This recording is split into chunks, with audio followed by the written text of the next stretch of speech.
Now it's time for our weekly energy update with Dan McTeague, Senior Petroleum Analyst at GasWizard.ca. Take it away, Dan.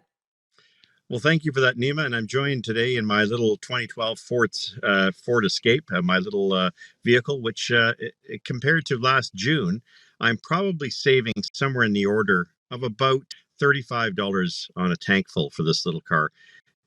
And I'm very thankful for that now that it's Christmas. And I think many Canadians across the country are. Look, we've seen a net drop of about 35 cents a litre in the price of gasoline. Doesn't really matter where you are, although Atlantic Canada could be holding up a little higher.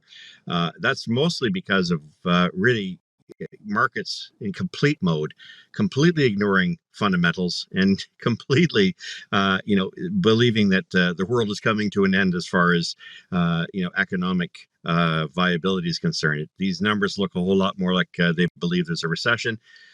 That's bad news for them. It's good news for us. And of course means in places like British Columbia, Vancouver, in particular, prices down in the high 150s range. That way this week, the BC interior, they have a lot of movement down. It's probably a room and down about 20 cents a liter. A lot of things, whether that's in Kelowna, whether it's in Prince George, whether that happens to be in places like and you're looking at some pretty significant retail margins. Alberta, of course, best place in the country. You're in the $20s, going to stay there. Saskatchewan, $30s, of course, a difference in taxation is really the only main reason for that.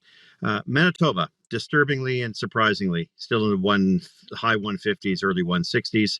That suggests to me that they're picking up just 25 cents a liter. Manitoba should be looking at their gas stations and asking the tough questions there. Maybe it's time for them to drop prices. Ontario, the outlook is pretty much the same. It looks like we're not going to see much movement here, but we are seeing prices in the low 130s. Again, those are prices we haven't seen since early December of 2021. And of course, Quebec following not too far away, 148, 149 for Montreal and Quebec City. The Maritimes, they've seen that predicted 10-cent decrease, mostly Nova Scotia, New Brunswick, PEI, and Newfoundland, in New Brunswick, but not Newfoundland, where the Public Utilities Board there loves to maintain very high prices and don't really like passing on those price changes, even though they're happening everywhere else. Look, the economic outlook for the economy is not a strong one. It's clear that December will probably be a scrub for most in terms of energy pricing. It's a big relief for many consumers because, of course, we're seeing prices way below anyone could have imagined, including myself. And that's likely to lead to a pretty substantial, dramatic increase in the month of January. A couple of things to keep in mind. At this time of year, American refiners get rid of their gasoline as much as they can, their diesel, their gasoline, their aviation fuel, furnace oil, because they are taxed on year-end inventory. So that's one of the big reasons you're not going to see a lot of headlines because they don't really go that far into why these prices have dropped. It's also, the fact that there is and has been residual concern about COVID lockdowns in China. Outlook for demand continues that it has been since last July to be pessimistic, even though that turns out to be wrong. There is and has been no demand destruction. We're going to be seeing in the month of January, OPEC is going to respond forcefully, probably dropping, production to an additional 2 million barrels. That should smarten up and wake up, a lot of these financial traders, the people that are not involved directly in the actual physical delivery of oil, gas, and all the other products. But in fact, the money managers and hedgers who are really, shorting or using energy as call it what it is, a meme stock. Russia, of course, in response to G7 cap on oil, has now pledged to cut back production.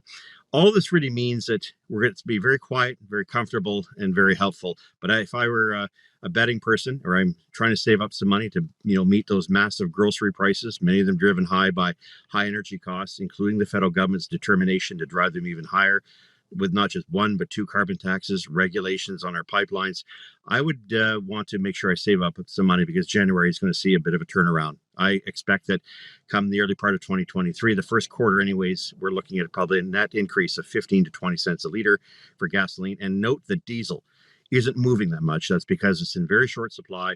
Refiners are holding on to what they have, and they're making some pretty substantial margins. So look for those to remain pretty much where they are. Not much change over the next week, especially as we see in January, colder air coming. Well, Nima, that's it for this week from inside my little Ford Escape. We'll talk to you next week, hopefully behind my desk at the office. All right, thanks for that, Dan. Again, that was Dan McTeague, Senior Petroleum Analyst at GasWizard.ca. He's also the president of Canadians for Affordable Energy.